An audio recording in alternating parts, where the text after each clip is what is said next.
자, 오늘은 11과 속죄제물 2부라고 써 있죠. 자, 11과 속죄제물 2부 앞에서 속죄제물 1부를 다룰 때 세 가지 제사를 우리가 배웠습니다. 그 세 가지 제사의 특징이 자원제물이라고 그랬죠. 자원제물로 해서 이제 세 그룹을 묶은 거고요.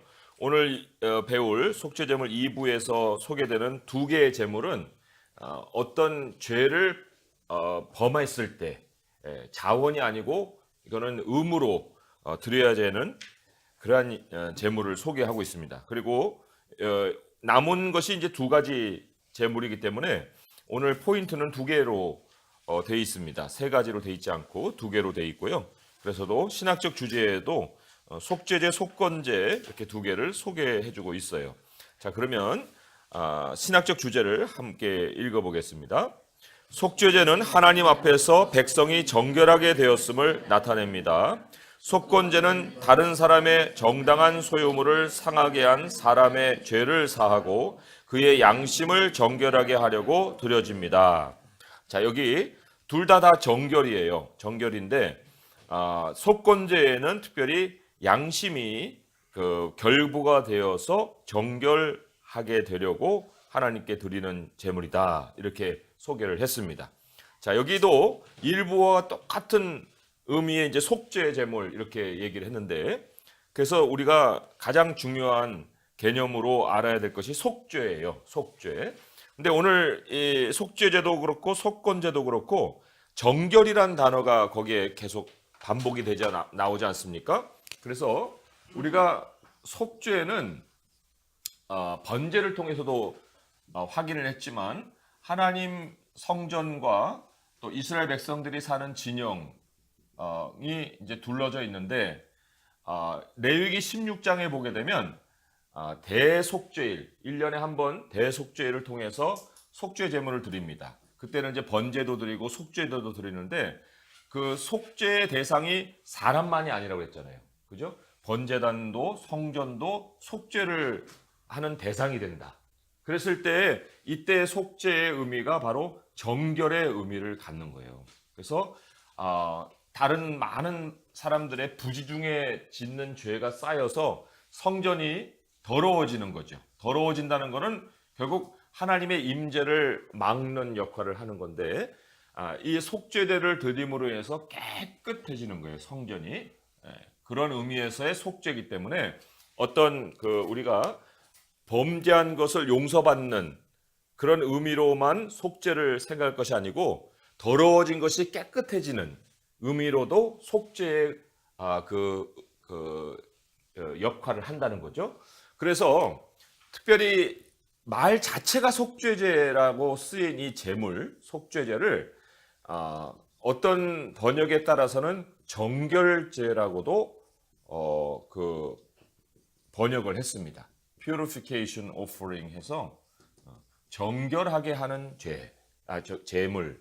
그래서 Sin Offering이라고도 해요. 속죄제를 Sin Offering. 그 말 그대로 죄를 범했을 때 드리는 그 제물이기도 하지만 그러나 결과적으로는 정결하게 하는 결과를 가져오니까 정결제라고도 얘기를 한다는 거죠.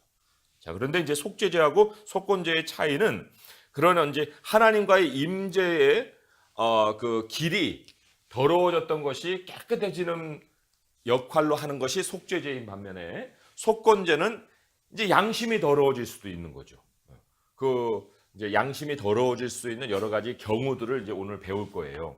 예를 들면 도둑질 했는데 나 도둑질 안 했습니다 하고 이렇게 뻔뻔스럽게 하다가 그것이 발각이 된다든지 뭐 이렇게 되면은 그 양심이 더러워진 것이 이제 깨끗해져야 되는 그러한 필요가 생기잖아요. 그럴 때 이제 속건제를 드리는 거죠. 그래서 그런 차이가 있습니다. 자, 그러면 제가 도입부를 읽어보겠습니다. 셰익스피어의 작품 맥베스는 전 시대를 통틀어 가장 비극적인 희곡 중 하나입니다. 맥베스의 아내는 덩컨 왕을 살해하는 것을 도운 후 양심의 가책으로 고통스러워하는 자신의 남편을 비웃었습니다. 그러나 결국 죄책감으로 인해 미쳐버린 건 아내였습니다. 목류병으로 배회하던 그녀가 덩컨 왕의 피가 어떻게 자기 손에 묻었는지를 횡설수설하듯 독백으로 내뱉으며 두 손을 비비는 장면은 가장 유명한 장면 중 하나입니다. 양심의 고통을 취할 수 없었던 그녀는 이야기의 끝에서 결국 죽고 맙니다 했는데, 자 여기 질문에 이런 질문이 있어요. 죄책감과 후회가 깊을 때 사람들은 이 감정을 어떻게 처리하려고 합니까? 자 여기 이 셰익스피어의 작품은 하나님을 배제한 상황에서 사람들이 죄를 졌을 경우에 어떤 태도를 가질 수 있느냐 하는 두 가지 극단의 모습을 보인 거예요. 뭐냐면 한 사람, 이 맥베스의 아내는 뭐 그런 거 가지고 일 다 끝났는데, 처리됐는데 뭘 그걸 자꾸 곱씹고 해가지고 자꾸 당신을 어둠 속으로 끌고 가시오. 그 다 털어버리고 잊어버리세요. 그리고는 이제 우리는 새 삶을 살면 됩니다 하고 이제 아주 뻔뻔스러운 그런 그 태도를 보이는 반면에, 그 왕은 지금 죽겠어요. 마음이 고통스러워가지고 그게 계속 자기를 끌어당기는 거예요. 밤마다 뭐 악몽을 꾼다든지 뭐 해가지고 도무지 그것을 벗어날 수가 없는 그런 상황을 지금 이제 그 극단으로 보여주는 거죠. 그러니까 뻔뻔스럽게 나가든가 아니면 가책에 묻혀버리든가 해가지고, 그것이 이제 결국 두 가지 상반된 반응을 보이지만 결국 아내는 미친 건 아내였다는 거 아니에요. 그러니까 이게 참 굉장히 아이러니한 그런 모습이죠. 그런데 이러한 그 감정을 어떻게 처리하라고 하는 것을 이제 우리 셰익스피어의 작품 속에서도 찾아볼 수 있지만은, 우리 성경에서도 사람의 그 내부에서 일어나는 그런 여러 가지 갈등 상황을 로마서에서 확인을 해볼 수가 있습니다. 로마서 2장 15절의 말씀으로 한번 찾아가 보겠습니다. 로마서 2장 15절의 말씀에 보면 거기에 두 가지 상반된 그러한 감정적 그 반응이 나옵니다. 로마서 2장 15절 읽어보겠습니다. 시작. 이런 이들은 그 양심이 증거가 되어 그 생각들이 서로 혹은 고발하며 혹은 변명하여 그 마음에 새긴 율법의 행위를 나타내느니라. 여기 이제 생각들이라고 했는데, 이게 뭐 여러 사람들의 생각들이 아니고 내 마음 안에 A라는 생각, B라는 생각, C라는 생각이 서로 막 부딪히는 거예요. 한 가지 생각으로 일관되게 나가는 게 아니라 이렇게도 생각해봤다가 저렇게도 생각해봤다가 막 상황적으로 여러 가지 이제 변수들을 도입해서 이렇게 되면 어떻게 되고 저렇게 되면 어떻게 되지? 막 이런 갈등을 얘기하는 것이 바로 이 생각들이 서로라는 말이에요. 그런데 그 생각들이 서로 어떤 작용을 하고 있냐면, 하나는 고발을 하고 하나는 변명을 하는 거예요. 고발은 뭐냐면 너 그거 잘못했어. 그렇게 하면 그 인간이 아니야. 네가 지금 사람이냐? 사람의 탈을 쓰고 그런 모양을 가지고 어떻게 뻔뻔스럽게 살 수가 있지? 하고 내 자신에게 막 공격을 하는 생각이 있는가 하면은 변명을 이런 거예요. 그럴 수도 있지. 아니 그런 상황에서 누가 그런 일을 안 해? 다 하는데. 그거 나 아무것도 잘못한 게 없어. 막 이런 어떤 생각이 부딪히는 거예요. 그래가지고 서로 이 고발도 하고 변명도 해가지고 거기에서 무엇의 존재를 드러내냐면 법이라는 존재를 마음이 드러낸다. 사실 기준이 있기 때문에 고발도 하고 변명도 하는 것이지, 어떤 기준이 없는 상황에서는 뭐를 비교해서 내가 잘못했다는 생각이 들고 뭐를 비교해서 그런 건 다른 사람도 다 하는 일이야 라고 얘기를 하겠습니까? 그러니까 우리가 이방인들은 율법이 없다, 뭐 그런 성경과 같은 법이 없잖아요. 그렇지만 그들의 마음이 스스로에게 법이 된다는 것은, 이렇게 사람이 갈등하는 그런 상황의 그 중심에는 그 사람의 마음에 법이 있다는 것을 스스로가 증거하고 있다는 거예요. 그래서 이 법은 누가 심었느냐? 이게 바로 창조자 하나님이 사람의 마음속에 심어 준 거죠. 그러니까 고발과 변명만 가지고서는 사실은 사람은 해결을 못해요. 이 기준도 자기가 정한 기준도 아니고 누가 내 마음속에 이거를 심어줬지라고 생각도 할 겨를도 없이 그저 그냥 고발과 변명해서 왔다 갔다 하는 상황인데, 하나님의 사람이 가지는 세 번째 생각의 종류가 있습니다. 이게 이제 하나님의 사람들이 갖는 특징인데, 어디서 우리가 찾아볼 수 있냐면은 시편 73편의 말씀으로 한번 가보겠습니다. 시편 73편의 말씀에 21절에서 23절까지 한번 찾아보겠습니다. 시편 73편 21절에서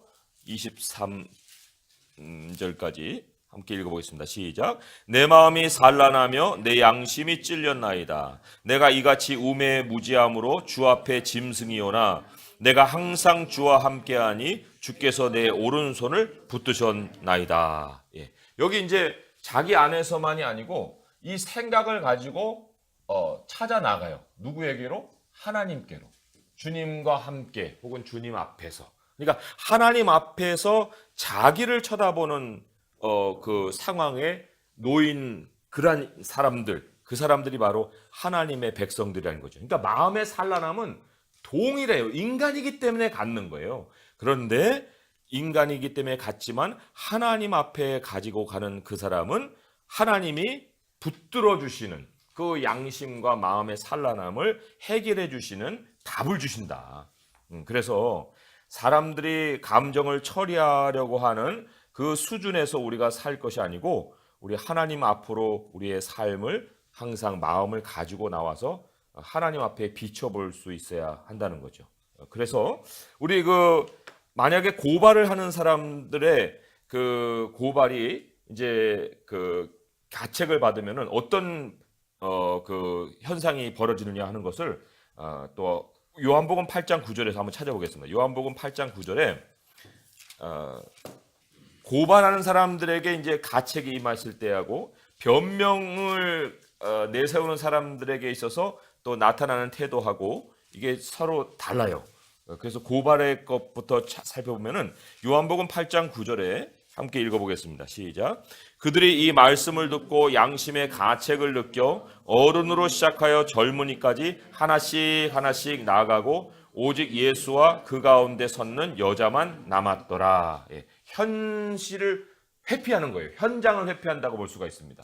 그래서 눈도 잘 안 마주치고 거기는 다시 가보려고도 하지 않냐고 옛날 생각나는 것은 다 물건도 다 치워버리고 이런 어떤 그런 방식들을 취하는 거죠. 예. 하나님 앞에서 양심이 찔린 사람은 하나님 앞에 나오는데 그렇지 않은 사람들은 이제 그게 생각날 것만 같은 것들은 다 자기 눈앞에서 없애버리고 자기 스스로도 도피해서 살아가는 그런 삶을 산다는 거예요. 근데 변명하는 사람들에게 있어서는 조금 달라요. 디모데전서 4장 2절을 보세요. 디모데전서 4장 2절을 보시면 디모데전서 4장 2절 함께 한번 읽어보겠습니다. 시작. 자기 양심이 화인을 맞아서 외식함으로 거짓말하는 자들이라. 그 뻔뻔한 사람도 있잖아요. 그런 거 다 할 수 있지 하는 사람들은 아무리 거기에 대해서 양심의 가책을 받아야 될 상황에서도 거짓말로 이제 둘러대는 거예요. 예, 그런 외식과 거짓말로 이제 둘러댈 뿐만 아니라 디모데전서 1장 9절로도 한번 가보세요. 디모데전서 1장 9절로도 가보시면은 거기에 여러 가지 더 적극적인 그런 모습으로 자기의 삶을 바꾸려는 시도를 하는 사람들이 있습니다. 1장 9절 한번 읽어보겠습니다. 시작.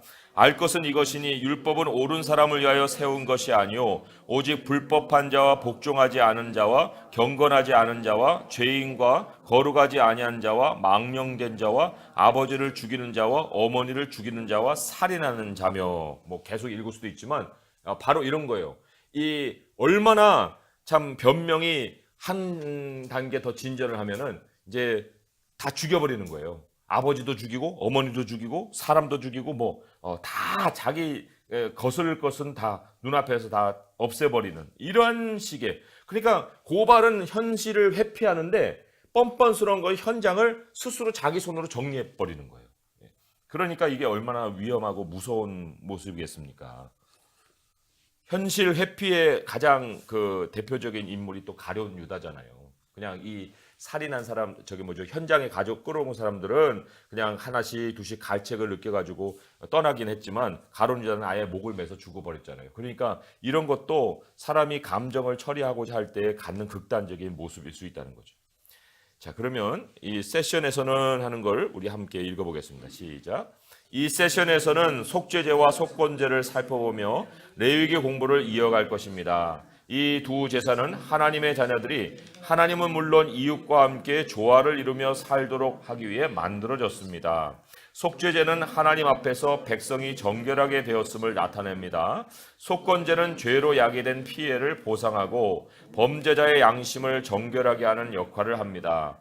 이들 제사가 가리키는 대상은 예수 그리스도로 그분의 사역은 우리 마음을 순전하게 하고 우리 양심을 정결하게 하며 우리를 자유롭게 해서 하나님의 영광을 위해 선한 행동을 하게 합니다. 예. 그래서 우리가 속죄제와 속건제를 통해서 너무 귀한 하나님의 선물을 받습니다. 이게 없었다면은 우리가 고발이나 변명 둘 중에 하나를 택해서 삶을 지금까지도 그런 노예처럼 살아왔을 텐데 속죄제와 속건제의 길이 열려 있는 사람들이기 때문에 우리가 지금 하나님 앞에서 자유함을 가지고 선한 행동을 가지고 살아갈 수 있게 해주셨다는 거예요. 이거 얼마나 감사하고 또 하나님을 찬양해야 될 일인지 모르죠. 자, 포인트 1 함께 읽어보겠습니다. 마음을 정결하게 하려면 속죄해야 합니다. 자, 제가 읽어볼게요. 이스라엘 백성은 죄로 벌리는 것들의 세세한 목록을 받았습니다. 고의로 저지른 죄는 처벌이 엄격합니다. 하지만 이런 경우도 있습니다. 죄를 지었지만 시간이 지나서야 하나님의 율법을 어겼음을 깨닫는 경우 말입니다. 이렇게 뒤늦게 양심이 깨어나면 어떻게 해야 합니까? 죄는 심각한 것이기 때문에 부지 중에 지은 죄라도 사람을 더럽힐 수 있습니다. 그러니 확실하게 다루어서 죄인을 정결하게 해야 합니다. 여기도 이제 이 마음에 관한 그런 그 양심을 언급을 하고 있어요. 그런데 속죄제와 속건제의 큰 차이가 있다면은 속건제는 그 돈이 결부가 돼 있습니다. 돈과 결부된 양심의 문제예요. 똑같이 이제 속죄제도 마음의 정결을 얘기하고 속건제도 양심의 정결을 얘기하는데 속건제는 돈이 결부가 돼 있기 때문에 돈 관계에서 일어나는 모든 일들 속에 이제 보상을 더해서 해줘야 되는 그런 요구 사항이 있습니다. 속죄제도 양심이고 속건제도 같은 양심이라고 만약에 규정을 한다면은 차이를 굳이 얘기해보라 할 때 바로 이 속건제는 양심 플러스 거기에 돈을 배상해야 되는 그러한 돈 관계에 더 결부가 돼 있다 할 수가 있어요. 자, 그러면 여기 질문을 보겠습니다. 고의적인 죄와 부지 중에 지은 죄는 어떤 차이가 있습니까? 할 때 물론 형벌의 차이가 있습니다. 형벌에 가장 먼저 큰 차이를 가지고 있어요. 그래서 고의로 범한 죄는 이게 굉장히 형벌이 무겁습니다. 그래서 하나님의 백성에게 끊어지든지 그 자리에서 하나님이 돌로 쳐서 죽여라. 그런 법으로다가 그 제정이 돼 있습니다. 그러니까 이거는 굉장히 엄격하게 다루는 거죠. 왜 그럴까요?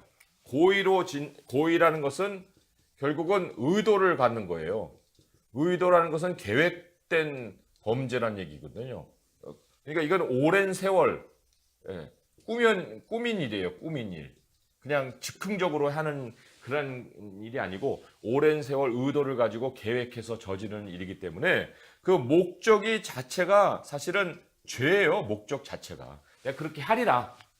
그렇게 하리라 하는 목적이 죄인 반면에 이 부지 중에 짓는 죄는 사실은 그 행동은 일상이에요. 일상. 일상을 살아가는 거예요. 일상을 살고자 하는 중에 나도 모르게 범하는 일이기 때문에 목적이 죄에 있지 않습니다. 그래서도 하나님은 이러한 죄에 대해서는 용서를 베풀고자 하는 그러한 그 법을 제정을 하셨죠. 그리고는 이제 이렇게 일상을 하나님은 이제 정결을 통해서 회복을 해주십니다. 자, 여기서 이제 우리가 좀 그 잘 알아야 할 하는 개념이 있어요. 뭐냐면은 정결이라는 말이 사실은 더러움의 반대잖아요. 더러움의 반대예요. 근데 사람이 더러워진다. 그게 도대체 무슨 뜻일까? 물론 뭐가 이렇게 묻어가지고 더러워진 거는 우리가 알아요. 그런데 사람이 더러워진 것도 그럼 여기 오물이 묻어서 더러워졌다는 얘기일까? 양심이 더러워졌다는 것은 어떤 뜻일까? 무슨 뜻으로 우리가 더러웠다고 얘기할까? 제가 지금 더럽습니까? 깨끗합니까? 뭘 가지고 제가 더럽고 깨끗합니까? 뭐 오늘도 샤워하고 어제도 샤워하면 제가 깨끗하고 어제도 샤워 안 하고 그제도 샤워 안 했으면 제가 더럽습니까? 왜 저는 깨끗하다고 제가 얘기를 할 수 있을까요? 성도님들은 왜 깨끗합니까? 그리고 어떤 사람 볼 때 아우 저 사람 더러워. 왜 더러워요 그 사람이? 그러니까 이게 우리가 개념 정리가 안 되면 아는 것 같으면서도 모르고 그냥 아는 듯이 모르는 듯이 그냥 넘어가 버리는 경우가 많거든요. 그래서 이 개념을 정리를 해야 되는 거예요. 자, 그러면 가장 중심에는 거룩함이 있어요. 하나님이 거룩하심이잖아요. 우리 이스라엘 백성들의 중심에 하나님이 계시는데, 하나님이 계신다는 얘기는 결국은 거룩함이 그들 중심에 거하고 있다라고 보는 거예요. 그죠? 거룩함을 우리가 중심에 놓고, 이게 이제 레위기에서 우리에게 가르치는 그 법이 전하는 메시지예요. 거룩함이 있고 이스라엘 진영이 있습니다. 이스라엘 진영이 있는데, 이 이스라엘 진영을 하나님은 정하다 이렇게 말씀하세요. 클린. 이 진영을 하나님은 클린이라고 얘기하는 거예요. 정결 지역. 그죠? 여기는 거룩한 지역, 여기는 정결 지역. 그런데 이 정결한 지역에 살던 사람들이 이 법을 어기잖아요. 그러면 어느 지역으로 넘어가냐면 부정의 지역으로 넘어가는 거예요. unclean. 그래서 그 나병에 걸리게 되면은 부정하다 자기가 외쳐야 되잖아요. 오지 마세요 그런 거거든요. 근데 그 정도가 아니고 이 진영 밖으로 내보내려서 여기서 살아야 돼요. 부정하다 하면서. 그런데 그렇게 계속해서 퍼머넌트하게 부정한 사람만 여기로 쫓겨나가는 것이 아니라, 정하다가도 법을 어겨서 부정하게 되면은 이 사람이 그런 속죄제물이나 속건제물로 하나님 앞에 가져가지 않는 이상은 그 잠시적인 부정함 속에서 살아가고 있는 중에 있는 거예요. 그게 이제 부지중이죠. 부지중에 부정한 이 클린이 부지중에 언클린으로 지금 계속 물들어가고 있는 그런 현상들이 있는 거예요. 이 사람은 반드시 여기로 갔어야 되는데, 그래서 이 클린을 1년 한 차례 그 부지중에 있는 클린을 깨끗하게 하기 위해서 드리는 것이 이제 대속죄 제물이거든요. 아무튼 이 영역적인 것으로 성경은 정한 지역, 부정한 지역 이렇게 나누고 있다는 거예요. 그런데 이 정하고 부정한 요 카테고리를 다 합쳐서 성경은 또 뭐라고 얘기하냐면 속됨이라고 얘기를 한다는 거죠. 속됨. 이게 이제 커먼이라고 얘기하고 있습니다. 우리가 사실 일상이라고 얘기하고 있는 그 지역이 이걸 다 포함하고 있습니다. 세상이라고 하는 것이, 우리도 지금 세상에 살고 있잖아요. 우리가 뭐 세상을 떠나서 우주에 살고 있습니까? 그렇지 않잖아요. 그러니까 정하고 부정한 사람이 다 섞여서 살고 있는 것이 또한 커먼이라고 할 수가 있습니다. 그러니까 커먼은 거룩함과 반대되어서 속됨이에요. 거룩하지 않은 건 다 속된 거예요. 그런데 이 속됨 안에도 하나님께 그 하나님의 법 안에서 살아가는 정한 구역이 있고, 하나님의 법을 어겨서 살아가는 부정한 지역이 있다는 거예요. 그래서 굳이 나누자면 여기가 이스라엘이고 여기가 이제 이방인이라고 할 수가 있는 거죠. 그러면 그 사람이 더럽다 하는 것은 어떤 지역을 연상을 합니까? 그 사람의 어떤 개인적인 어떤 몸맵시나 뭐 그런 걸 가지고 말하는 것이 아니라, 그 사람이 지금 어느 위치에서 살아가고 있다 하는 것으로 정하다 부정하다를 우리가 판명할 수가 있는 거죠. 그리고 하나님께서 이 부정한 사람이 정함으로 오는 것을 정결이라고 얘기하죠. 클렌징이라고 얘기합니다. 클렌징, 그죠? 정결 혹은 purify라고도 얘기를 하죠. 그런데 이 정결해 줘야 되는 그 반대로는 그 pollution이라는 말, 그러니까 이게 오염이라고 할 수 있어요. 오염, 더러워진다, 뭐 더러움 이렇게 되죠. 그런데 이 거룩함도 거룩해지다가도 결국은 그 한 단계 등급이 낮아질 수가 있어요. 그러면 여기에서는 이거를 욕되게 한다 그렇게 얘기합니다. 욕되게 하다. 프로페인이라는 영어 단어가 있어요. 프로페인, 욕되게 하다. 그래서 단계 단계로 내려오고 단계 단계로 올라가는 거예요. 예. 그런데 우리가 하나님의 법을 가지고 있는 사람으로서 무엇을 분별해야 되냐면 뭐가 거룩하고 뭐가 정결하고 뭐가 부정하고 또한 거룩함과 반대되는 모든 속된 것에는 어떤 것이 속해 있는지를 알아야 되는 거예요. 레위기 10장 10절을 한번 가보세요. 레위기 10장 10절에 가보시면은 그게 이제 하나님께서 우리 구약 시대만 아니고도 우리 신약 시대의 사람들에게도 그 원하는 분별력이에요. 레위기 10장 10절의 말씀 한번 같이 읽어보겠습니다. 시작. 그리하여야 너희가 거룩하고 속된 것을 분별하며 부정하고 정한 것을 분별하고. 여기 이제 두 개의 카테고리를 썼죠. 거룩하고 속된 것. 예, 거룩하고 속된 것. 그다음에 속된 것 안에서 정하고 부정한 것. 예. 그러니까 우리가 어떤 그 삶의 말씀을 적용시킨다고 할 때에도 이러한 분별력을 가지고 늘 볼 수 있는 눈을 가질 수 있어야 된다는 거죠. 그래서 그런데 이제 한 가지 더 설명을 드리면은 거룩함과 부정은 전염성이 있습니다. 전염성이 있어요. 그래서 거룩한 것을 대면은 클린한 것이 거룩해져요. 그런데 부정한 것이 정한 것에 닿으면은 정한 것이 부정해져요. 서로 자기 쪽으로 끌어당깁니다. 그러나 정한 것은 아무에게도 영향을 못 주는 거예요. 전염성이 없어요. 그렇다는 얘기는 우리가 거룩하지 않고 살면은 문제없이 살아도 아무에게 영향을 못 미치는 그리스도인이 되는 거예요. 그런데 만약에 그리스도인이 부정해지잖아요. 그러면 다른 그리스도인들까지도 다 끌어잡아 당겨요. 그래서 같이 죄짓게 만드는 거예요. 그러니까 우리는 있는 자리에서 항상 어디로 향하는 삶을 살아야 되냐면 거룩함으로 향하는 삶을 살아야 되는 거예요.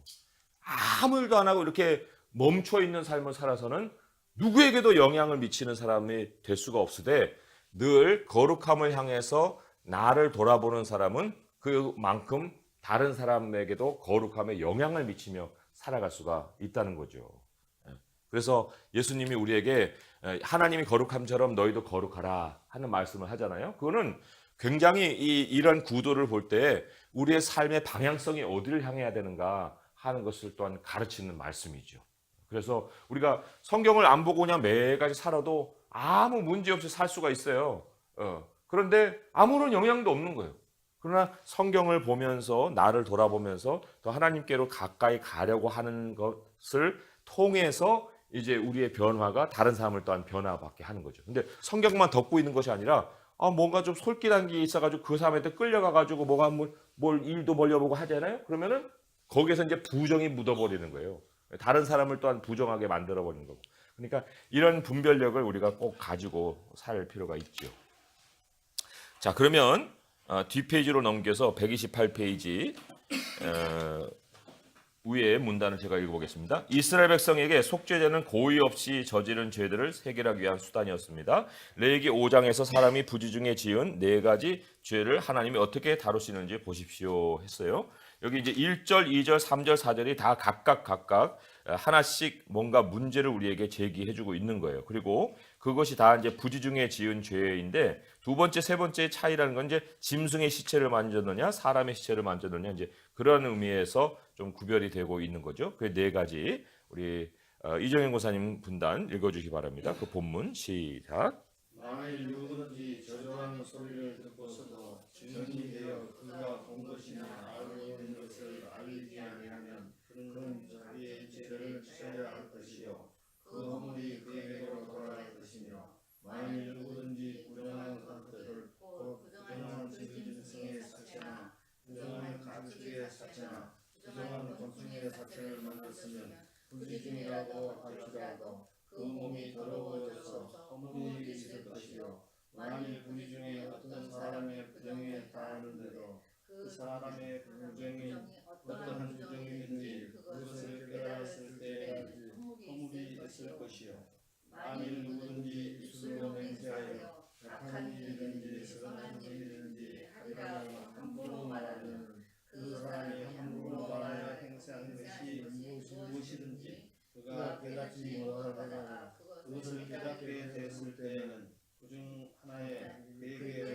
있을 것이니 네, 여기에 네 가지가 어떤 그 고의성을 가진 의도적인 죄가 아니고요. 기억의 문제로 다 공통돼 있습니다. 그런데 이제 우리가 그러면 1절에 나오는 것을 이게 기억의 문제일까 할 수도 있어요. 만일 누구든지 저주하는 소리가 듣고도 증인이 되어 그가 본 것이나 알고 있는 것을 알리지 아니하면 그런데 이거는 뭐 뒤늦게 깨달았다 뭐런 그런 말이 없는데 왜 여기 부지중의 죄 속에 요 카테고리가 이제 섞여 있을까 했는데 거기 밑에 보게 되면 이 네 가지 죄가 일반적으로 다음 범죄에 속하는 것으로 볼 수 있는데 1절이 뭐에 속하냐면 부자기의 죄에 속하는 거예요. 부자기의 죄. 예, 부자기가 뭐냐면요. 마땅히 해야 할 일을 하지 않는 거. 그래서 한자는 이렇게 씁니다.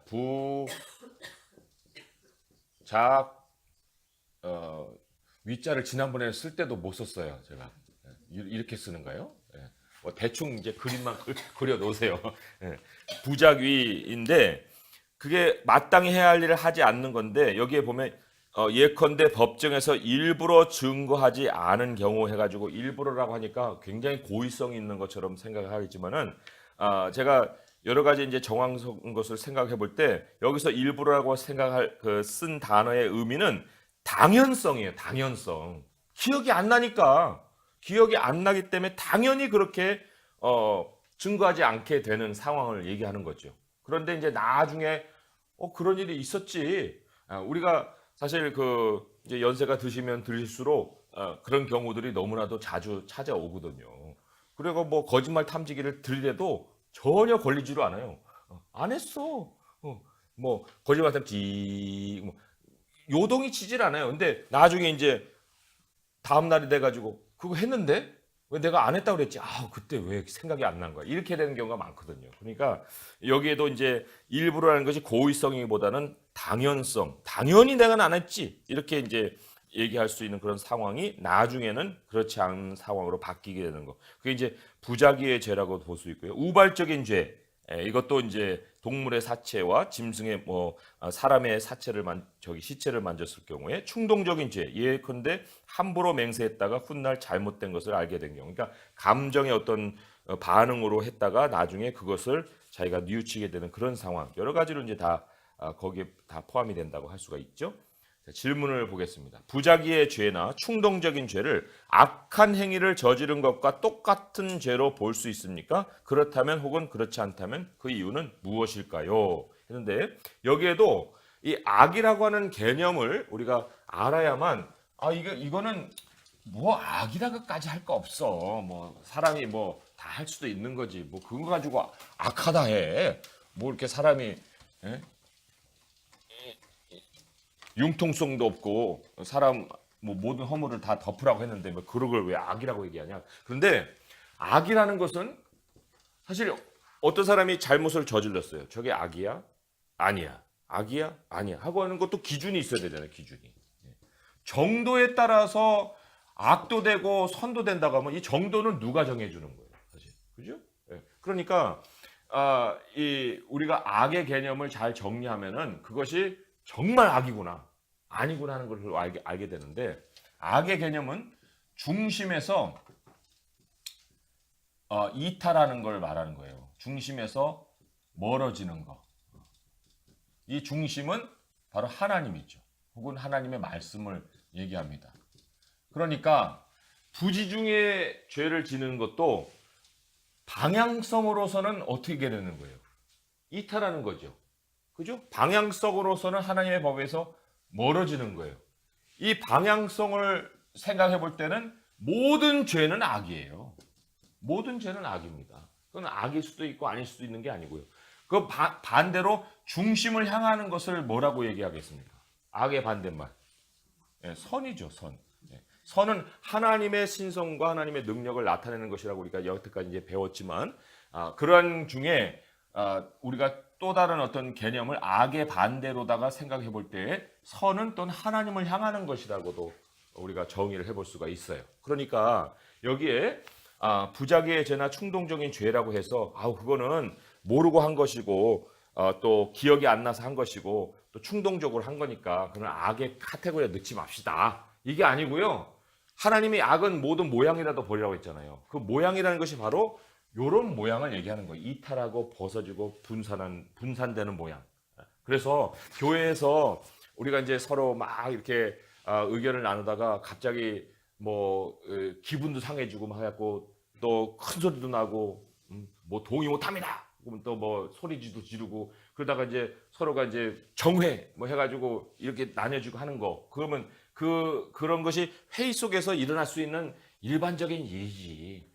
그렇게 생각할 수도 있지만 그 현상을 볼 때는 이미 그 안에 악이 싹트고 있는 거예요. 악의 모양이 있는 거예요. 왜요? 조금만 더 벗어나면 다 분열되고 분쟁으로 가잖아요. 그러니까 우리가 선이다 악이다 하는 것을 어떤 그 나의 마음속의 기준을 가지고 보는 것이 아니라 현상 속에 악과 선은 분명하게 나눠질 수밖에 없어요. 그래서도 악의 모양은 그 모양이라도 벌자고 했잖아요. 그죠? 그래서 그런 것이 특별히 앞에서 끌어가는 사람들에게는 이 선악을 분별하는 일에서 아주 그 지혜로워야 되고, 그리고 그런 현상이 일어날 것 같다 그러면은 그런 거에 대해서 다시 선으로 돌릴 수 있는 노력들을 많이 해야 한다는 거죠. 자, 그리고 두 번째, 우연히 벌어진 일이 죄를 지은 결과로 이어진 예를 오늘날 상황에서 발견해 보세요 했는데, 사실 뭐 불장난이 산불로 바뀌어가지고 죄가 되는 경우도 있죠. 또 뺑소니 같은 경우도 그냥 처음부터 뺑소니 하려고 생각한 것이 아니고 그냥 갑자기 뭐 사람이 튀어나가지고 퉁 해갖고 사람 쳤어요. 그게 우연히 일어나는 일이에요. 그런데 그 사람을 병원에다 데려다 주지도 않고 신고도 안 하고 그냥 뺑소니 쳐버리면 그건 이제 엄청난 죄가 되는 거죠. 그러니까 이 우연히 벌어지는 일이 죄 지은 결과로 이어지는 예들은 뭐 얼마든지 찾아볼 수 있고요. 또 친분이 가까워가지고 그 사람이 해자는 대로 다 따라주는 상황도 생기잖아요. 친분이니까. 그런데 우연히 그렇게 해줬는데 나중에는 그게 공범으로 몰리는 경우도 생기는 거예요. 뭐 인사청탁을 통해서 뭐 해줬다 뭐 이런 식의. 그러니까 이런 것도 우리가 여러 가지로 생각해 볼 때 작은 일이라고 또 우연스러운 일이라고 그냥 지나쳐 버리면 그게 발전해서 이제 큰 결과를 우리에게 가져올 수도 있기 때문에 그 정말 선과 악이라고 하는 그 분명한 그 기준 안에서 우리의 삶을 돌아볼 필요가 있는 거고, 정결의 문제를 가지고 우리의 삶을 또한 돌아볼 필요가 있다는 거죠. 자, 또 읽어보겠습니다. 속죄제에 관한 세부적인 규례들이 바로 이어집니다. 제물을 바치는 자의 경제적 상태가 고려되고 있음에 주목하십시오. 자, 우리 박강섭 집사님 분단 본문 읽어주세요. 이중 하나의 허물이 있을 때에는 아무 일에 잘못되는 자복하고 그 잘못으로 말미암아 여호와께 속죄제를 드리되 양떼 양컷 어린 양이나 염소를 끌어다가 속죄제를 드릴 것이요 제사장은 그의 허물을 위하여 속죄할지니라. 만일 그의 힘이 어린 양을 바치는 데에 미치지 못하면 그가 지은 죄를 속죄하기 위하여 산비둘기 2마리나 집비둘기 새끼 2마리를 여호와께로 가져가되 하나는 속죄제물을 삼고 하나는 번제물을 삼아 제사장에게로 가져갈 것이요 제사장은 그 속죄제물을 먼저 드리되 그 머리를 목에서 밑으로 끊고 몸은 아주 쪼개지 말으며 그 속죄제물의 피를 제단 곁에 뿌리고 그 남은 피는 제단 밑에 흘릴지니 이는 속죄제요. 그 다음 것은 규례대로 번제를 드릴지니 제사장이 그의 잘못을 위하여 속죄한즉 그가 사함을 받으리라. 만일 그의 손이 산비둘기 2마리나 집비둘기 2마리에 미치지 못하면 그의 범죄로 말미암아 온 가루 10분의 1 가를 예물로 가져다가 속죄제물로 드리되 이는 속죄죄인즉 그 위에 기름을 붓지 말며 유향을 넣지 말고 그것을 제사장에게 가져갈 것이요 제사장은 그것을 기념물로 한 콩을 가져다가 제단 위 여호와의 화제를 위해서 불사를지니 이는 속죄제야. 제사장이 그가 이 중에서 하나를 범하여 얻은 허물을 위하여 속죄한즉 그가 사함을 받으리라. 그 나머지는 소제물 같이 제사장에게 돌릴지니라. 예, 여기에 목적은 뭐냐면요, 속죄제를 드리게 만들어주고 싶은 거예요. 그래서 그 경중을 따져서 어떤 경우에 뭐 소를 뭐 양을 드려야 되는 상황이 그 사람의 경제 형편 때문에 내려가지고 밥 한 끼만 안 먹으면 될 만큼 가루로도 들을 수 있게 해줬다는 얘기죠. 그런데 그것마저도 안 한다는 게 얼마나 완악한 일입니까?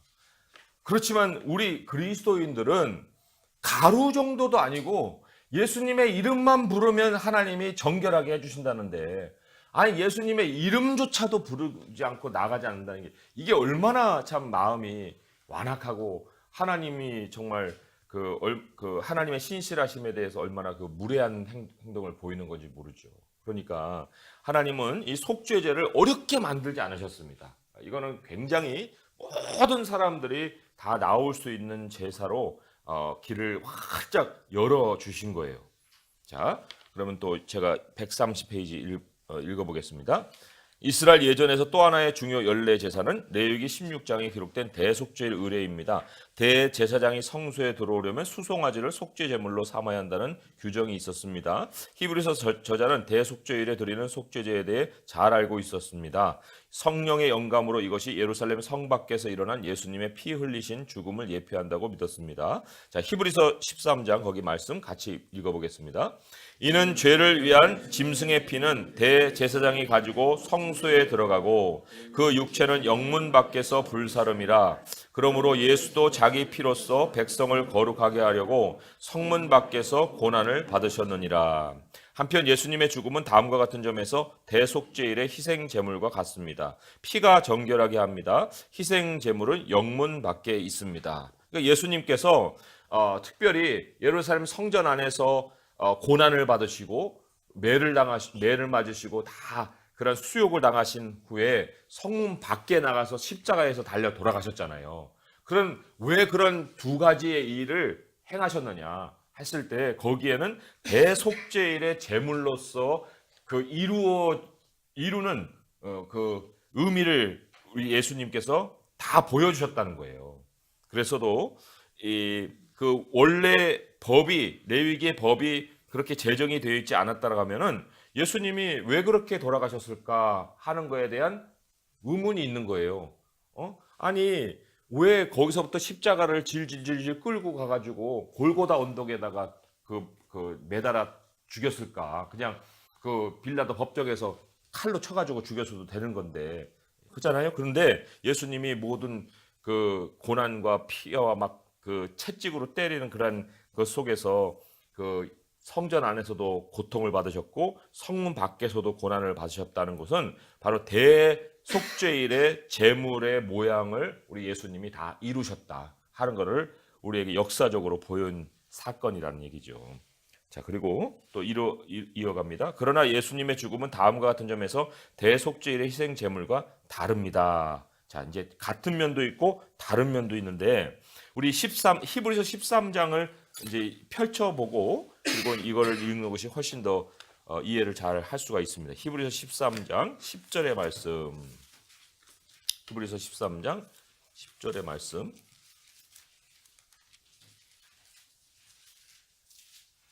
거기 첫 절에 시작하는 것이 굉장히 중요해요. 그래서 10절 함께 읽어보겠습니다. 시작. 우리에게 제단이 있는데 장막에서 섬기는 자들은 그 제단에서 먹을 권한이 없나니 이랬습니다. 자, 제단이 있어요.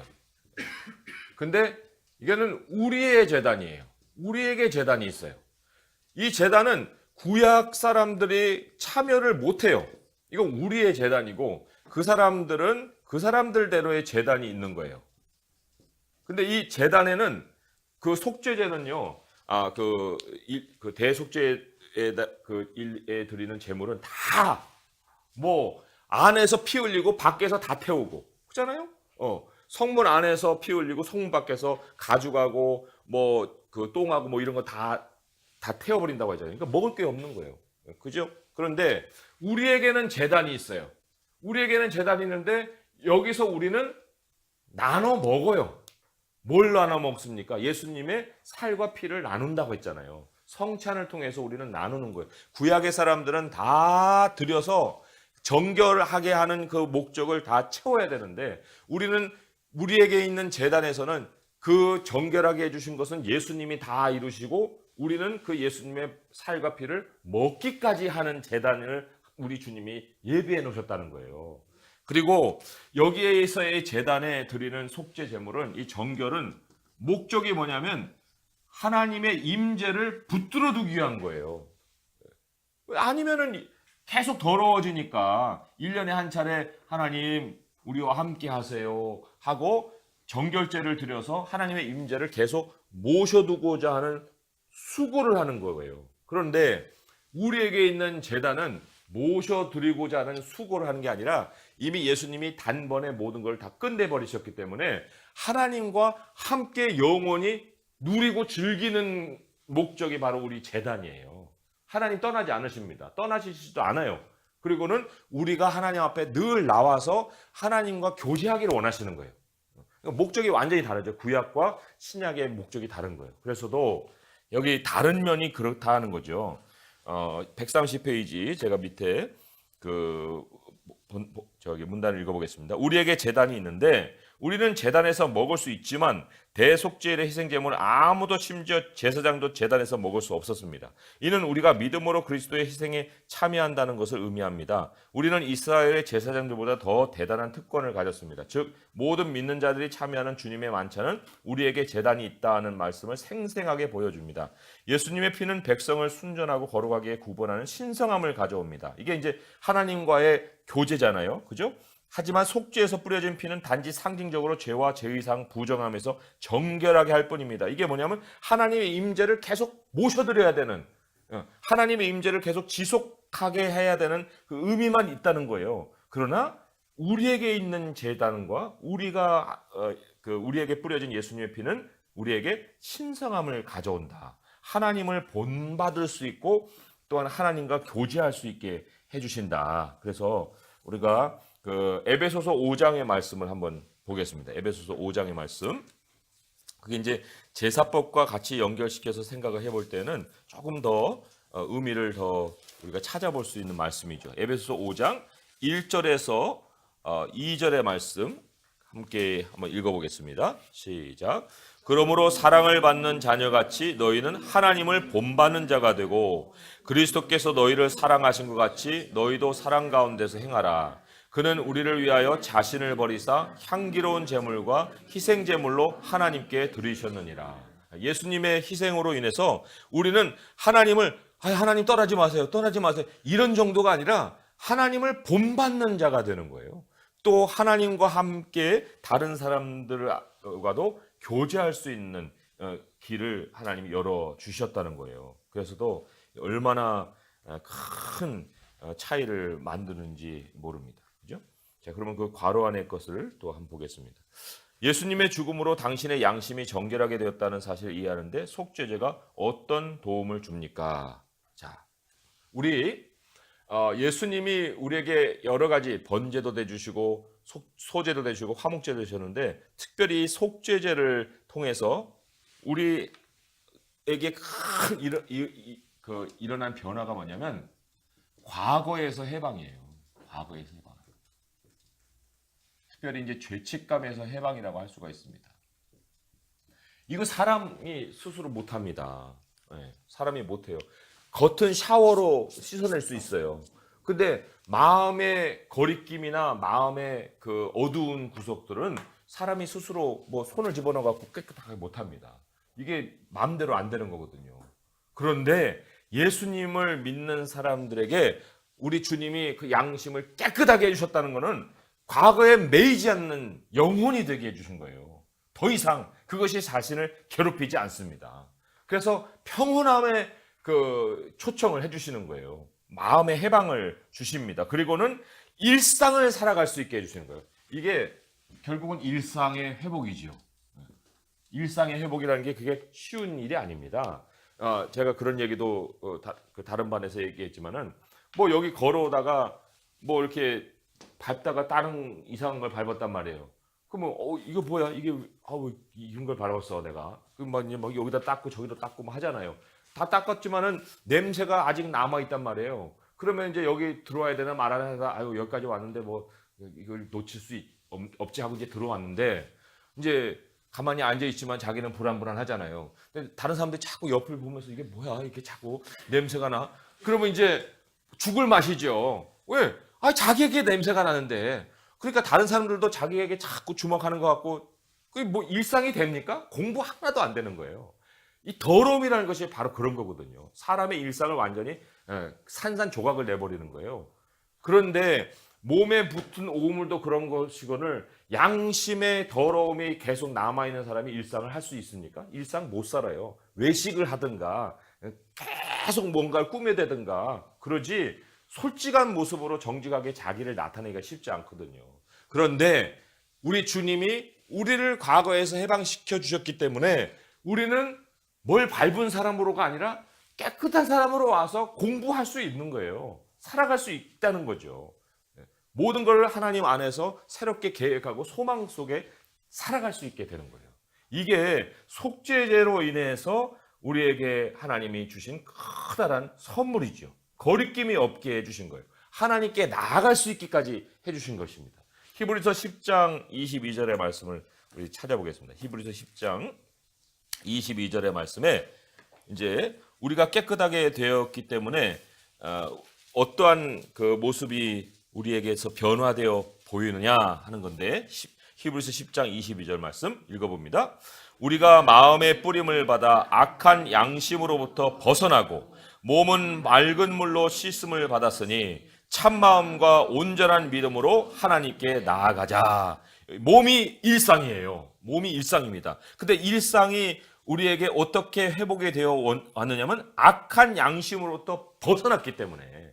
악한 양심이 뭐예요? 어두운 과거죠. 나를 붙드는 여러 가지 죄책감이죠. 거기에서 벗어났기 때문에 우리가 몸도 맑은 물로 씻음 받았어요. 일상이 회복이 된 거예요. 그리고는 참마음과 온전한 믿음으로 하나님께 나아가는 거예요. 거룩함으로까지 나아갈 수 있는 그러한 모습으로 변화시켜 준 것.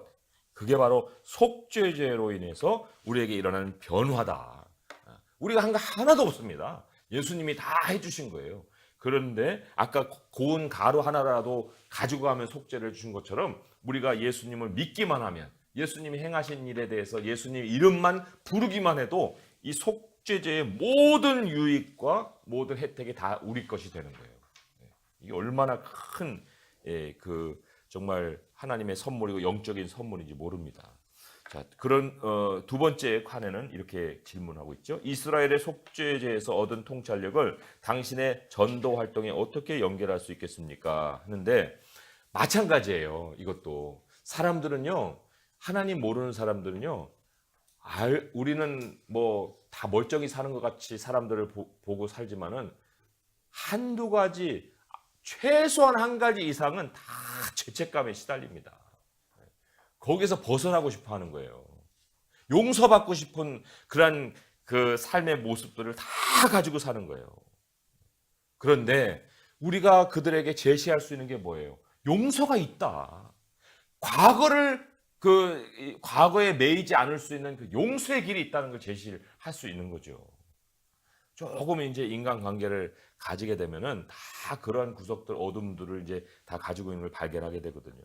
그런데 그들에게 우리 그 양심을 깨끗하게 해주신 예수님의 용서가 있습니다. 할 때 정말 용서받고 싶고 거기서 벗어나고 싶었는데 그런 길이 있어요? 하고 되물는 사람들에게 우리 예수님을 전할 수가 있지 않습니까? 그러니까 이 속죄제 때문에 우리가 그 사람들을 인해서 우리의 것을 주는 것이 아니라 예수님을 전해주고 연결시켜줌으로 인해서 그 사람이 그렇게 괴로워했던 과거에서 벗어날 수 있는 길을 제시할 수가 있다는 거죠.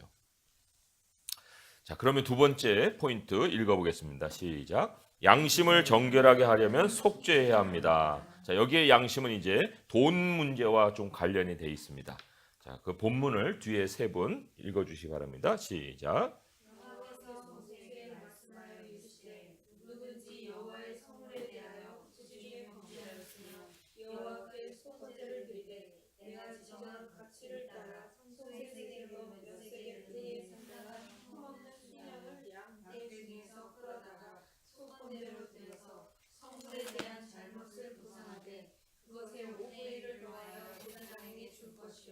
제사장은 그 손대의 순양으로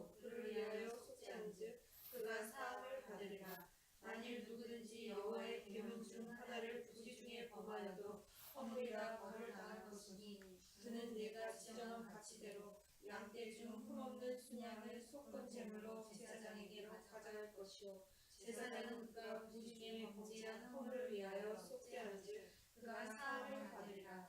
이는 속건죄니 그가 여호와 앞에 참으로 잘못을 저질렀음이니라.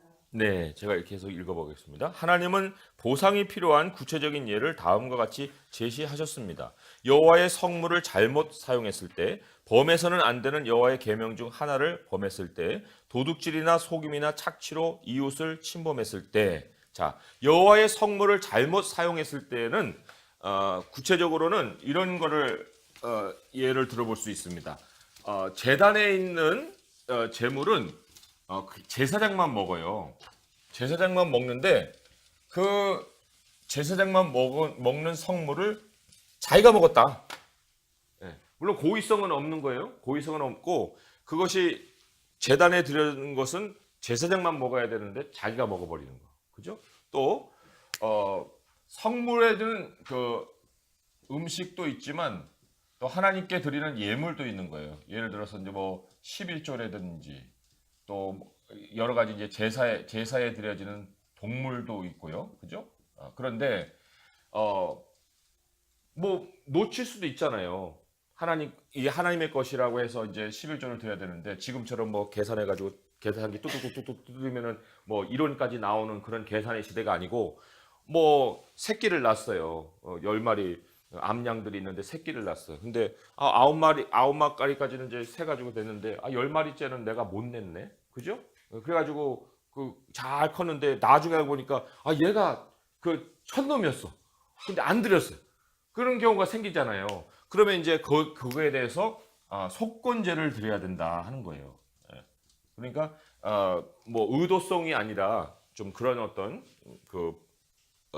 놓친 부분에 대해서 이제 그렇게 되는 거고 또 의도성이 또 있는 것도 있습니다. 뭐냐면 도둑질이나 속음이나 착취로 이웃을 침범했는데 그것을 누구도 모르는 거예요. 누구도 모른다. 이것도 이제 부지 중에 어떤 그룹으로 성경은 얘기를 하고 있는데 그런데 자기 양심은 아는 거죠. 양심은 알고 있어요.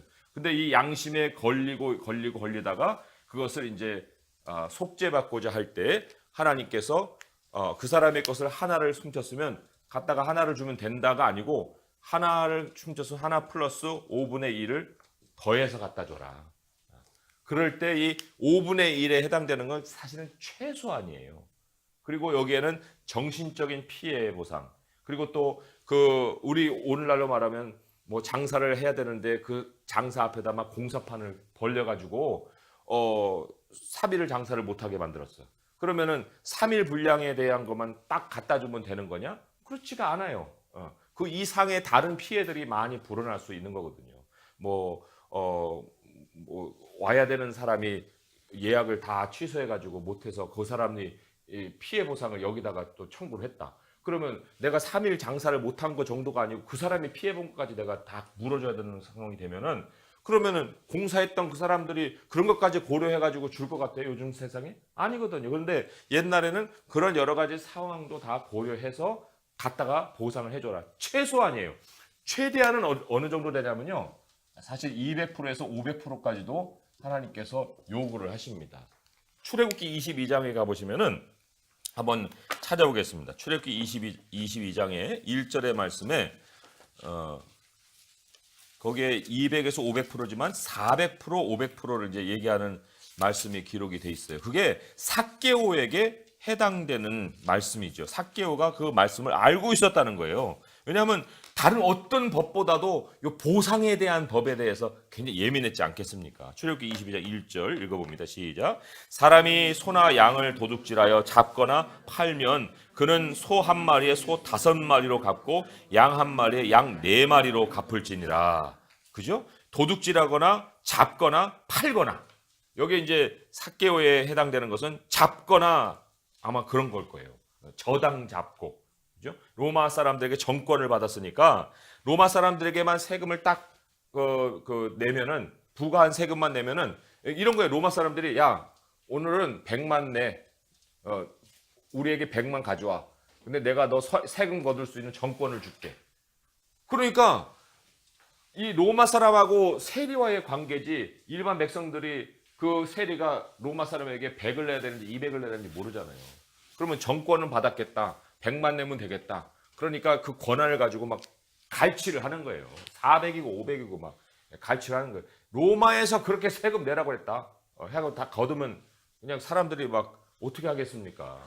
그런데 이 삭개오가 그러한 삶을 살다가 깨달은 거예요. 예수님을 만난 거죠. 그리고는 내가 누구에게 훔친 것이 있으면 4배를 갚겠나이다. 그 4배가 어디서 나오는 거예요?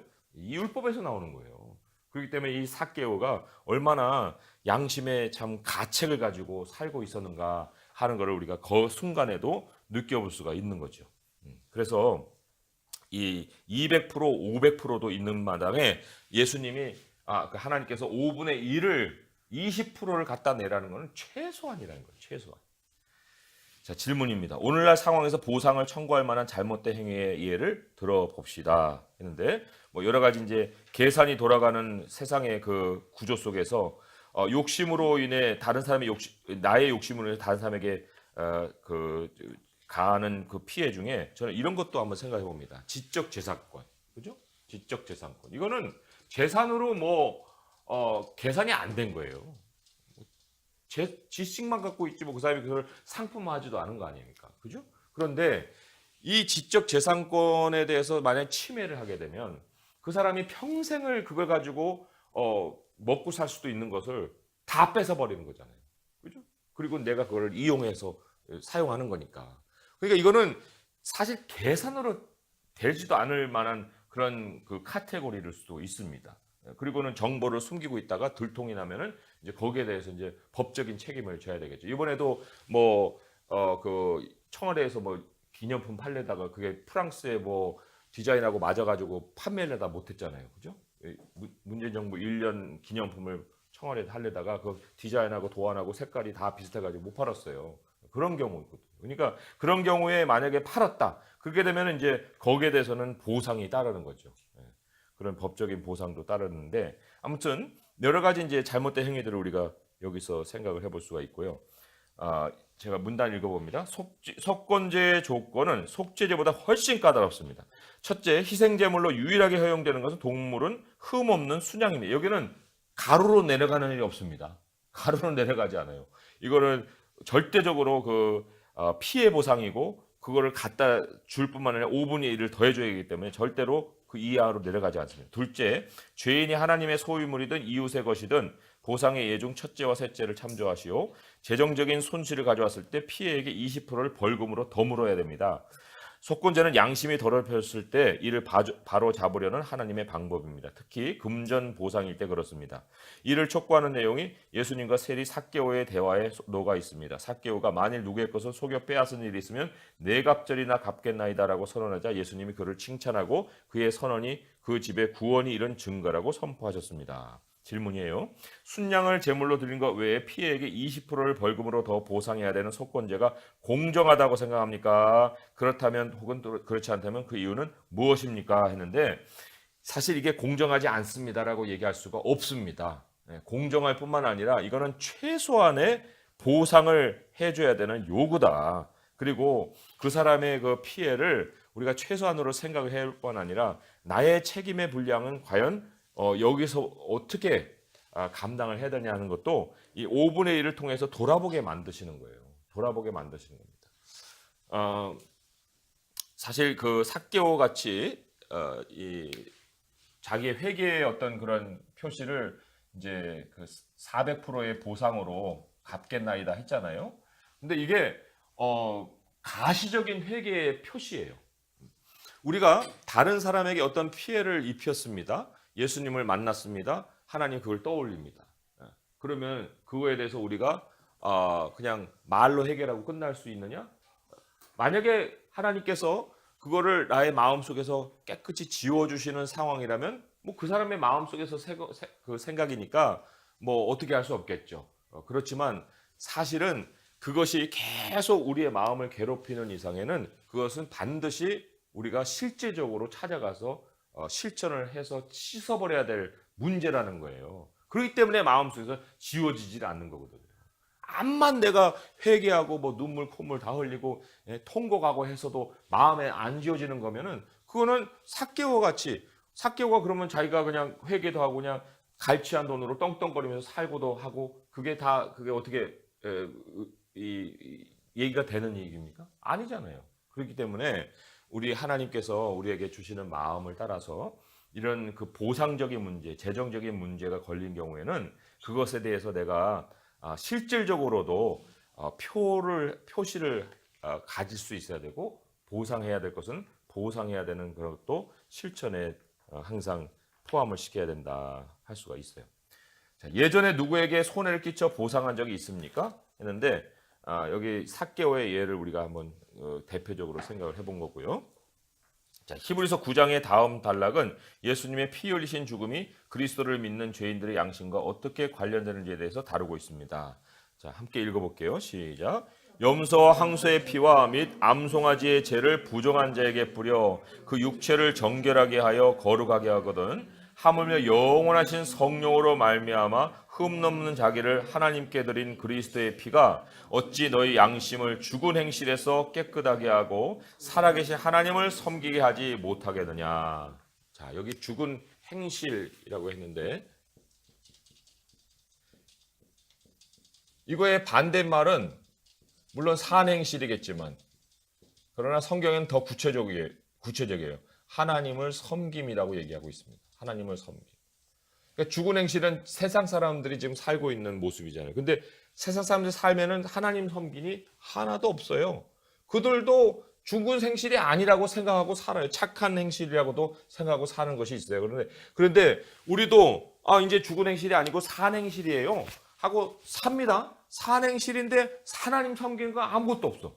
하나님을 위해서라는 목적도 없어요. 그렇다고 하면은 여전히 죽은 행실을 가지고 살고 있는 거예요. 그래서 예수님의 피가 우리의 양심을 죽은 행실에서 깨끗하게 하고 살아계신 하나님을 섬기게 하지 못하겠느냐 한 것처럼 우리의 마음의 생각에 이제는 나를 향하고 나의 욕심을 채우려던 그런 여러 가지 행실이 이제 하나님을 위해서 바뀌는 것, 그게 바로 예수님의 피가 가져온 변화죠.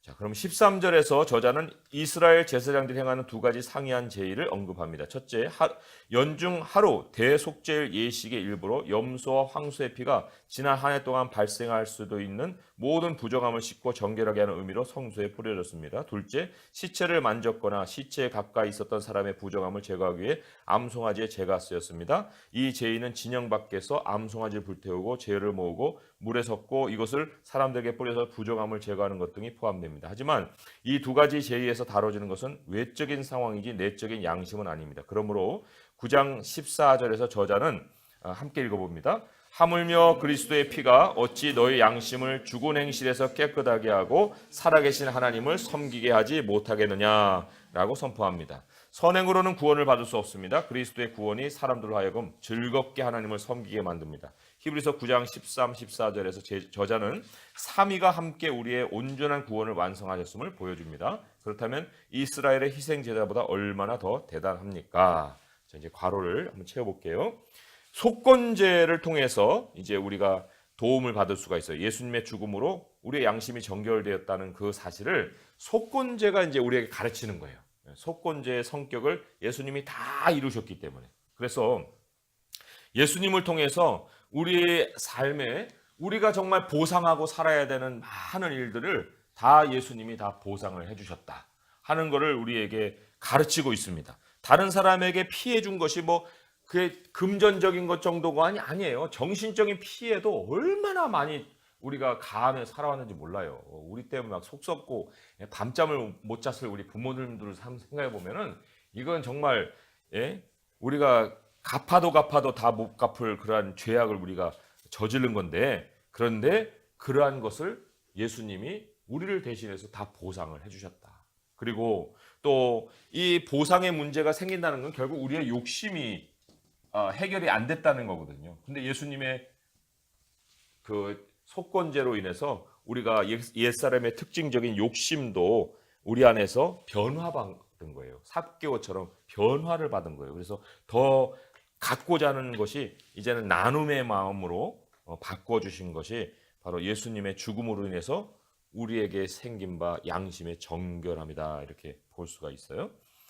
자, 그러면 이것을 이제 다른 사람에 전도할 때 어떻게 연결시킬 수 있습니까? 했는데 우리가 사실 이 복음이라는 것은 나를 완성시키는 게 아닙니다. 예. 하고 이제 우리가 다른 사람에게 다른 종교들은 다 자기를 완성시키는 건데 복음은 나를 완성시키는 것이 아니고요. 하나님께로 돌아와서 하나님을 섬기는 거예요. 우리가 하나님을 알지 못했지만 우리의 양심을 우리가 들여다보지 못했기 때문에 그런 건데 이제는 우리의 양심을 돌아볼 수 있게 해주신 우리 예수님의 그 은혜가 있지 않습니까? 그래서 우리의 양심을 들여다볼 때 우리가 얼마나 하나님 앞에 정말 큰 빚을 진 사람들인지 하는 것을 알게 되고 하나님의 은혜를 갚기 위해서 우리 살 수 있게 해주신 하나님을 기억할 수 있게 된다 하는 거죠. 그래서 이 속건제를 통해서 우리 모든 인간의 빚을 갚아주신 하나님을 우리가 생각할 수 있고 그런 하나님을 전할 수가 있는 거죠. 자, 그러면 결론 부분을 함께 한번 읽어보겠습니다. 시작. 이 세션에서 공부한 두 가지 제사는 죄로부터 정결하게 함을 상징하는 피의 속죄가 무엇을 성취했는지 이해하게 해줍니다. 속죄제는 하나님 앞에서 백성이 정결하게 됨을 대변합니다. 속건제는 다른 사람의 정당한 소유물을 상하게 한 죄를 고백하고 그 죄를 범한 자의 양심을 정결하게 하려고 드려집니다. 세익스피어의 희곡 속에서 맥베스 부인은 정결해지는 법에 대해 아는 바가 없었습니다. 그러나 우리는 복음을 통해 이 놀라운 지식을 갖게 되었습니다. 예수님의 정결하게 하심을 받아들이면 우리는 자유롭게 되어 하나님의 영광을 위해 선한 일을 할 수가 있습니다. 자, 그리스도와의 연결 또 읽어볼게요. 시작. 속죄제와 속건제가 가리키고 있는 대상은 그리스도이십니다. 그분의 사역은 우리 마음을 순전하게 하고 우리 양심을 정결하게 하며 우리를 자유롭게 해서 하나님의 영광을 위해 선한 행동을 하게 합니다. 하나님의 계획, 우리의 사명 한 문장 읽습니다. 하나님은 오직 예수 그리스도를 믿는 믿음을 통해 얻을 수 있는 정결과 깨끗함에 대한 소망을 다른 이들에게 전하라고 우리를 부르셨습니다. 맞아요. 예수님을 믿으면 뭐 변화가 있어요? 하고 의심하는 사람들도 있습니다. 나는 바뀐 게 하나도 없는데. 그런데 이 바뀐 것 중에 가장 큰 변화가 우리의 생각의 깨끗함이에요. 양심의 깨끗함. 이거는 엄청난 기적입니다. 이 기적을 체험했는데 뭐 예수님이 살아계시지도 않고 뭐 하나님이 행하신 일도 없다고요? 그렇게 얘기할 수가 없어요. 그건 진정으로 하나님을 만나지 않은 사람들이 하는 얘기죠. 자, 그러면 정리를 해보겠습니다. 첫 번째, 그리스도의 희생 제사를 통해 정화된 죄인으로서 사회에 정결하지 못한 죄인들을 어떻게 바라봐야 할까요? 할 때 참 아까도 말씀드렸지만은 세상의 사람들은 다 멀쩡히 사는 것 같은데 다 일상을 잃어버린 사람들입니다. 일상을 잃어버린 사람들이에요. 그러니까 스스로는 깨끗하게 하고 싶은 목적은 다 가지고 있어요. 그렇지 않게 생각하는 사람 누가 있습니까? 다 행복하게 살고 싶지. 그런데 맥베스 부인 같이 더러움을 씻는 방식을 몰라요. 방식을 모릅니다. 수단이 없어요. 수단을 가지지 못합니다. 그래서도 이 매일같이 범하는 죄가 우발적인 죄, 충동적인 죄, 뭐 부작위의 죄, 뭐 이런 것들을 자꾸 이제 범하면서 사는 거죠.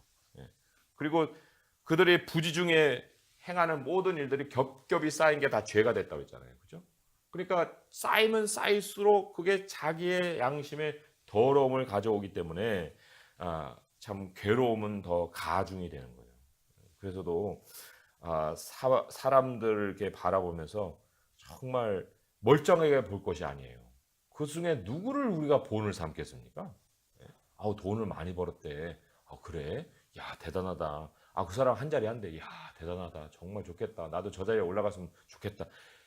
좋긴 뭐가 좋아요. 그 사람들이 그 자리를 차지하기까지 얼마나 또 심한 고민 속에 살았을 것이며 그 재물을 얻으려고 얼마나 많은 사람들을 속였을 것이며 그러면서도 그걸 얻어놓고도 그 마음속에 그 정말 해결하지 못한 그런 죄책으로 인해서 얼마나 괴로워할 것이며 이런 것들 생각하면 하나도 부러워할 것이 없어요. 두 번째는 예수님을 제쳐놓은 채 사람들은 죄의식에 벗어나기 어떻게 합니까? 뭐 이제 안간 이름을 쓰겠죠. 선행으로 보상 받으려고 여러 가지 착한 일도 한번 해볼 거예요. 해보지만 아까 말씀드렸지만은 우리가 행하는 것은 자기를 완성시키는 게 아니라고 했잖아요. 그런데 자기를 완성시켜서 죄의식에서 벗어나려고 하는 거예요. 또 어떤 사람은 욕심을 내려놓고 싶기도 해요. 이제는 더 이상 내가 다 가졌으니까. 아니면 이런 것들은 내가 더 가지면 안 되지. 내가 인간인데 하고 뭐 자기를 절제하려고도 한번 들 겁니다. 그런데 이게 다 먹히질 않는 거예요. 양심은 인간의 통제 영역이 아닙니다. 통제 영역이 아니에요. 근육은 헬스클럽 가서 이렇게 근육은 단련시킬 수 있어요. 그런데 양심은 꺼내가지고 자기가 마음대로 근육도 붙이고 뭐 지방도 빼고 할 수가 없다는 거예요. 과거에서 놓이는 것은 하나님만 하시는 일이다. 그래서 이 빌립보서 3장 말씀을 한번 보겠습니다. 빌립보서 3장 13절 14절의 말씀.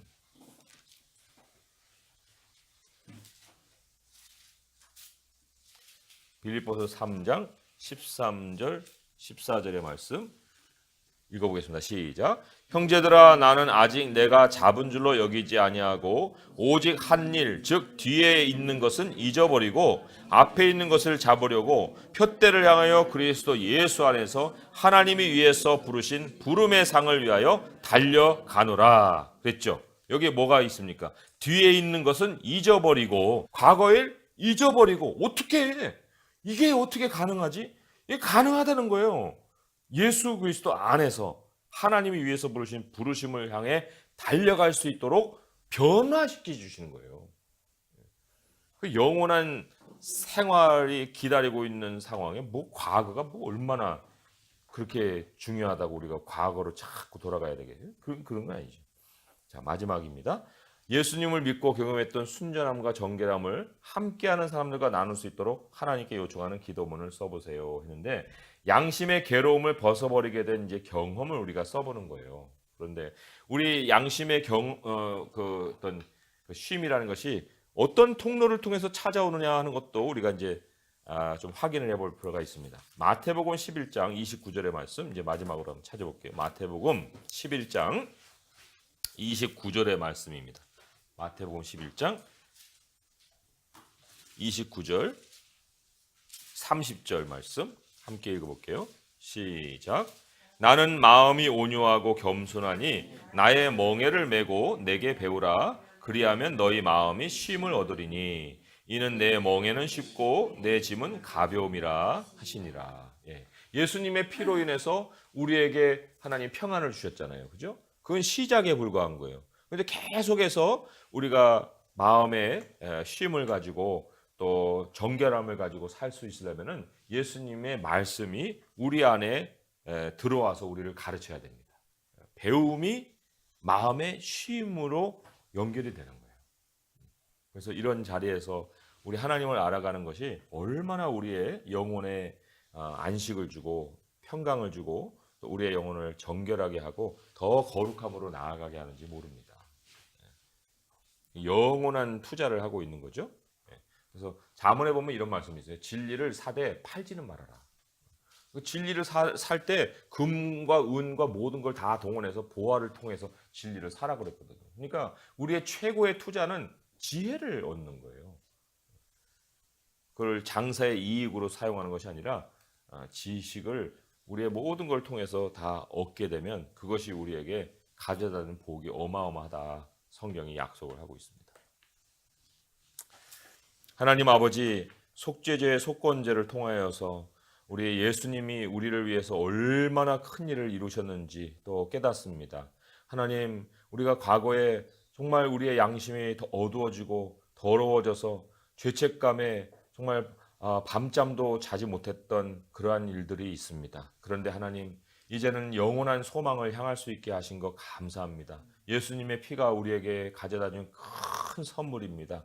아버지, 영원한 그 나라를 가기를 더 사모하고 사모합니다. 이제 어떠한 것이라도 우리를 더럽힐 수가 없고 우리가 비록 발이 더러워질지라도 예수님의 피에 의지하여서 예수 그리스도의 이름을 부르면 우리 주님이 우리를 다시 정결케 하시고 하나님과 교제하게 하시고 거룩하게 하십니다. 우리의 남은 생애를 우리 하나님 섬기는 즐거움으로 살게 하시고 주님께 배워 마음의 힘을 얻게 하시고 우리 모든 우리 하나님의 백성들과 함께 주님의 영광을 위해 살아가게 하여 주시고 또 아직 그것을 알지 못하는 모든 세상에 잃어버린 주의 백성들에게 복음을 전하며 살 수 있는 저희가 되게 하여 주옵소서. 예수님의 이름으로 감사하며 기도합니다. 아멘.